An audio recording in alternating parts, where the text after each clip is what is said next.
যে তেল আছে ট্যাঙ্কিতে কিন্তু তেলের কাটা লাফাইতেছে, দেখা গেছে যে তেল নাই, তারপর তেল লোড দেয়, এরকম প্রবলেম তো আছে।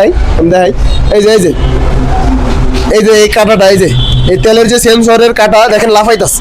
তো এইরকমই হয় যে আপনার তেল আছে বাট লাফাইতেছে, বা তেল নাই তেল দেখাইতেছে, এই উল্টা পাল্টা আর কি প্রবলেম দেখায়। তো অনেকের কাছে এরকম প্রবলেম হয়। তো এইটা প্রাথমিকভাবে একটা সমস্যার সমাধান করা যায়। দেখেন এই যে সেন্সর, এই সেন্সরের এখানটা চারো সাইডটা দেখেন হালকা ভাবে জং পড়ার মতো হয়ে গেছে, মানে তেলের ভিতরে থাকে বাট এটা দেখেন জং পড়ার মতো অবস্থা। সার্ভিস জিনিসটা হচ্ছে এমন, ধরো আমার গাড়িটা ভাই আমার মন মর্জি মতো যদি সার্ভিস না হয়, আমি তাহলে তোমার কাছে সেকেন্ড টাইম কখনো সার্ভিস করতে আসবো না। যখন আমার মন মর্জি মতো আমার মনে হবে যে আমার গাড়ি আমি চালায় শান্তি পাইতেছি, তখন আমি সার্ভিস করবো। তাছাড়া সার্ভিস খারাপ হলে কখনো গাড়ি চালায় শান্তি লাগে না। গাড়ি তো অবশ্যই কথাই কয় সার্ভিসের উপর আছে, গাড়িটা কেমন সার্ভিস হচ্ছে, চলবে কেমন।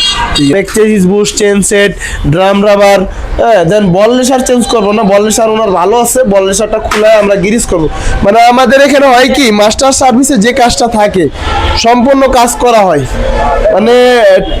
মানে এ টু জেড কোনো কাজ বাকি রাখি না, সব কিছু কাজ করে রাখি।